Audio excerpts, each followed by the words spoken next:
Television Park. This is WJBF News Channel 6 at 5. Good evening, everyone. Thanks so much for joining us. I'm Jenny Montgomery. Brad's off tonight. Coverage you can count on begins in Richmond County. Sitting Augusta Commissioner Sammy Sias is wrapping up his first federal court appearance after an indictment last month. News Channel 6's Mary Calkins was inside the courtroom today. She joins us now with the details. Mary? Jenny, at his arraignment today, Commissioner Sammy Sias pleaded not guilty to 2 federal indictments, destroying records and lying to investigators. If found guilty, he could face up to 20 years in prison. Sias was not remanded into custody by federal authorities, but he does have some pretrial terms that must be followed according to the judge. Now, some of these include turning over his passport, not stepping foot outside the Southern District of Georgia, a curfew, and a $50,000 bond. Sias must present $5,000 in cash by Monday at 5 p.m., but his lead attorney, Stewart, said in court today he was not sure this is in Sias's financial capabilities. The judge in this case says any violation of these terms would be an expensive mistake, as Sias would forfeit all $50,000 and be jailed until trial. Now, the defense team was given a 1 terabyte card that contains all photos, all evidence, witness interviews, all evidence that was found by federal investigators. Now, they will have 14 days, his attorneys, to review all of this information and then file any pretrial motions for this case.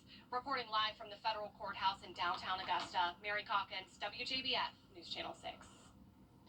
Columbia County investigators need your help finding a drug trafficking suspect. We can't stand on those upcoming rain chances as well in just a bit. Tim, thank you so much. And now to the pandemic and the race to vaccinate. The White House official says it is possible the FDA will grant full authorization of Pfizer's COVID-19 vaccine. Right now, it only has emergency approval. This comes as COVID cases among children have gone up from last week. Vaccinations are on the rise, up 73% over the last 3 weeks, especially in states where transmission is the highest. President Biden urging those in the private sector to begin requiring vaccinations and calling out states that have banned mask mandates. If you aren't going to help, at least get out of the way of the people who are trying to do the right thing. Use your power to save lives. White House officials say the vaccine authorization could come within the end of the month. COVID-19 infections and hospitalizations continue to rise rapidly in Georgia, with some hospitals voicing concern as they fill with patients infected with the virus.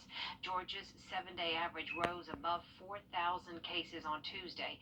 That's almost 11 times higher than when cases bottomed out in late June. Hospitalizations are also continuing their rapid increase, climbing above 2,600 statewide yesterday. 26 hospitals across the state report they were turning away all patients or new intensive care patients. Meantime, a surge of new coronavirus patients being treated at University Hospital. 64 patients are now admitted. That's up from 34 patients Tuesday morning. And remember, COVID-19 patients are not allowed visitors. And starting Monday, University will further restrict visitation to other patients to 1 per patient.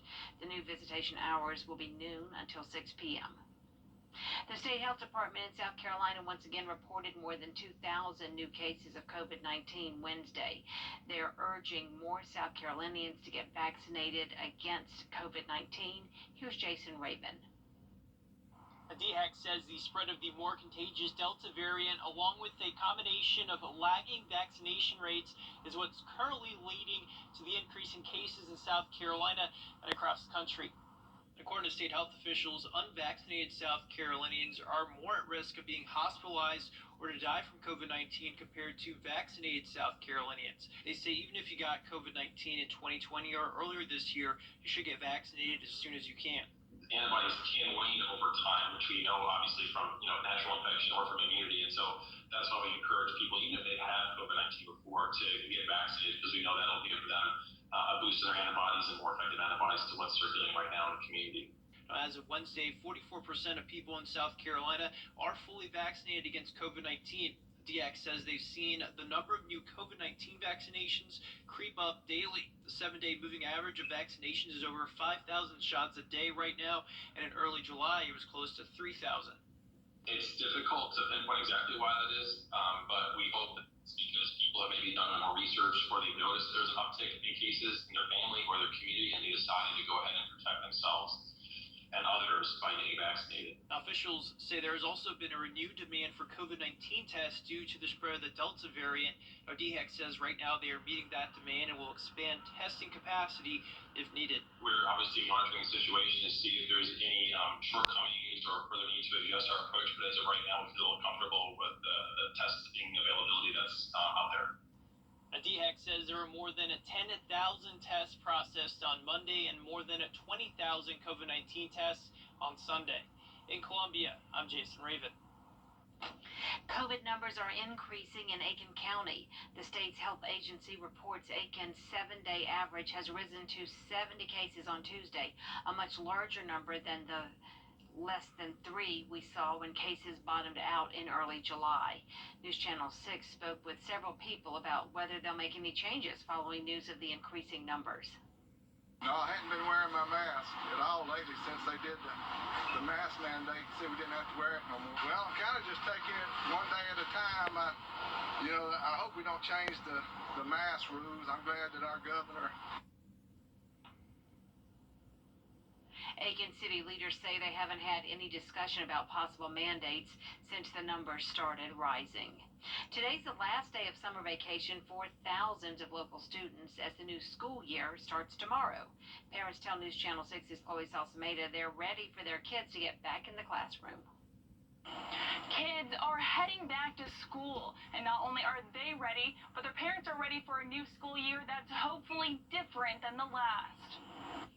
When the bell rings tomorrow, it'll be the first day of kindergarten for Brittany McCrone's son. He is definitely ready for school. I think he's really excited to go back. They have their school supplies and are ready to get back in the classroom. We've been working on washing our hands and not touching others, and so we feel very prepared with COVID and everything. Amanda Corby's kids are ready too, especially her kindergartner. He's been practicing his alphabet and sounds and stuff, so he's ready. The third grader is less ready, but definitely looking forward to being back with his friends. Students can expect many of the same health and safety guidelines as last year. Hand washing and social distancing will be key.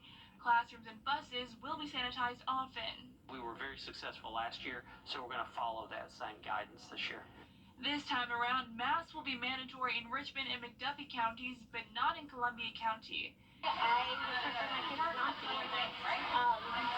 So it's a lot for them to handle. As the pandemic changes, rules could change too. Our parents and our staff know that they can trust that we'll maintain the partnership with public health leaders and experts. We're going to watch those numbers as well and do what we need to do to keep everybody safe. Chloe Salsameda, Wjbf News Channel 6. Coming up, the eviction moratorium is being extended across